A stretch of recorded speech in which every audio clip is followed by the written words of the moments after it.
Hey, Brandon here. Welcome to the channel and thanks for tuning in. Today we're going to take a look at Dylan Sampson versus Kentucky. 5'11", 200-pound true junior Tennessee running backs having a fantastic year. It is the day before Thanksgiving. A lot of noise out there. He was not a finalist for the Doak Walker Award. So there's a lot of people upset right now that he was not at least a listed finalist. Having a great season at Tennessee for sure, but it's how you win is what we're going to look for when we watch this film here today. So on the game here, 27 rushes, 142 yards, averaging 5.3 yards a tote, 2 TDs. He had one reception for 9 yards. All right. So that's what we like to do. We like to see when we watch these films, how do they win? How do they win, and how does that translate to the NFL? We're going to see a lot of good traits from Dylan Sampson, but there's one or two things that I'm going to point out on this film that have me a little concerned. And I have a feeling that he'll come back for his senior year. I think we got a lot of true juniors in this class. And I think Dylan Sampson's going to be one of the ones that come back for his final year at Tennessee. So let's get right to it, man. Let's see and talk about what we see on the field. He's got overall, 200 pounds. He's on the light side. Now, I know that the NFL right now is we've got running backs out there that are producing at the 200-pound level, but I think it's still not something that we're going to see on a regular basis. So I think he's got some power and physicality, but I do like right here, good. I like this play right here. He lowers the boom. Okay, good pad level, takes on that defender. All right. Would like to see him be a little bit more elusive running in between the trenches. He seems to take on the defenders versus trying to, make them miss with elusiveness and his lateral ability, although I believe he does have lateral ability. So I'm going to stop this film throughout the, again, just a lack of like real power there to move the pile. Not much he could do there. I think vision is okay. I wouldn't think that he has got exceptional vision running in between in the trenches, personally. Seems to be a straight ahead runner. Like here, perfect example. He runs into the back of his lineman here. So again, I just don't know what he's looking at here. But and there's a tendency that we're going to see here that is probably something that is a little bit of a concern. But he's a useful guy out of the backfield. He's got 17 receptions on the season right now, so he's going to be a versatile 3-down potential. I think he's more of a kind of a 3rd down back used in the passing games. I don't think Dylan Sampson is going to be a guy that is going to get a full-time job running in between the tackles, not at least right now. So, again, good elusiveness right there. Runs a little high. You can see he swings his arm on this play, which is a little weird. I don't know what that's all about. I don't know if he's trying to regain his balance, but runs high in the trenches, man. You got to get low, especially at his size. He is going to have to get a little lower. It does a decent job here. He loses the ball. He has 3 fumbles on his 2024 season. So his ball security, I think, is a little bit of a concern. He's got to get better arms, stronger hands and arms, and really protect that football. So, and a couple plays we're just going to run through. When I do these films, man, we watch every play. I'm not just doing the highlights. I want to see what he's doing when plays break down, how he maneuvers, how he reacts, how he pivots. Now, this is what I want to talk about in his film that has me a little concerned, okay? He's got decent contact balance, but when he gets hit here, instead of keeping your pads forward, keeping low, and moving forward, he has a tendency to spin a lot. And this is a concern for me. I think he loses all leverage when he does this. And again, he's just taking on these wild hits. But we're going to see this throughout the film.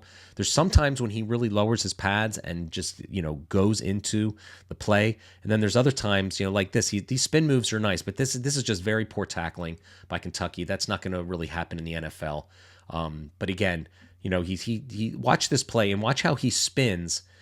It's a spin move. I get it, but you lose leverage when you turn to the side like that. Like he needs to lower his pads or at least run with, trying to juke him out. It works for this particular play 2 times, but it's something that I've got a little bit concerned. We're going to see 1 or 2 more plays similar to that. Again, this is where he doesn't really have the power to move piles. I think on this particular play, I think he had the ability. Again, he's very patient at the line of scrimmage. I think sometimes too much. Either he should be kind of cutting back inside. There's like really nothing here. He waits too long and just everything collapses on him. I think he had the ability to maybe that outside linebacker off the left tackle, he could have juked and maybe tried to go outside. But, pretty good navigator. Here's just a wide open hole. But again, you see the twist here? So again, I'm all about physicality when it comes to running backs. All right, there's no need to twist here. This is where you lower your pad. You lose all leverage like this, and then you just get hit. This is where he's going to get a concussion, turns his back to the play, trying to maneuver. He doesn't have the size to do that. Given the fact that he's 200 pounds, he needs to lower the boom and get forward and like move piles kind of like that. Much better. It's a first down opportunity. Okay, this is good. Pivots at the line of scrimmage. Good contact balance. Excellent. Great run right there. Another view of it. Presses the line of scrimmage. Kind of defensive manipulates that linebacker there. And then again, really good lower body strength. Again, you see how when you keep your pads forward and a good forward lean, guys bounce off you and you get to keep your forward momentum.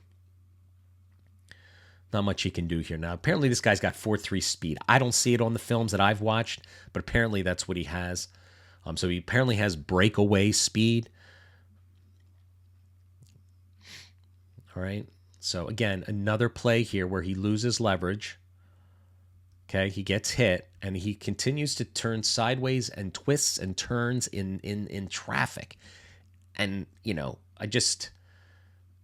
think this is going to work sometimes, but it's just not going to work all the time in the NFL. Again, he gives up. He's got his back, again, to, the forward, momentum.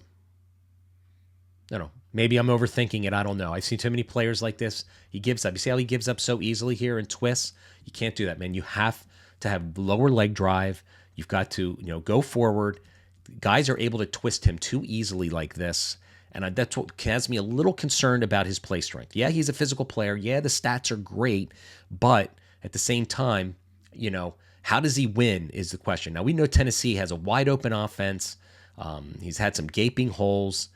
Okay, but again, the play just like this. All right, we're going to look about it again. And I'm not trying to shit on the guy. I'm just trying to point out something that I see that maybe has me concerned about him getting a full-time role in the NFL. And that's why I do these films. Okay? He just really twists too easily. He's got to be able to fight through that and at least drag a guy and not give up his body so quickly. That's just my opinion. Okay, twists again, twisting and turning. This is great. I think this is the play where he broke the Tennessee record, if I'm remembering correctly, when I cut up the film of him, with the most touchdowns of any player in Tennessee history. I think I'm right on that. I'm not sure. This is what we want to see. This is what we want to see. All right, this is how you play football. All right, lower your pads, take the guy on, and you move forward and don't twist. That's what happens when you have leverage, pad level. We need to see him do more of that. Here, same thing. It was a short yardage situation. Okay. One thing I've noticed too, he doesn't really juke a lot of guys in the second level. He's a straight ahead runner. He has the ability to shift and got a decent elusiveness, but he doesn't have, I think, that shake and bake ability to like really make guys miss, and that's a little bit of a concern. So his yards after contact, a stat that I really like from PFF. Okay, is 3.55. Looking at PFF right now on the screen, all of the SEC, Kentucky, his yards after contact against Kentucky was 2.85, Alabama 2.46, Arkansas, Oklahoma, all the good teams 2.5, 2.36. So his yards after contact, against the better, tougher SEC competition hasn't been great. Again, against Chattanooga and UTEP and everything, it's off the charts, which is great. So, listen, I think I have Dylan Sampson. I just put down my top running back show on this YouTube channel. He is in my top 10. Don't know where he's going to end up by the time the draft gets here. But these are just some of the things I'm looking at that I'm just a little bit, concerned about with his game.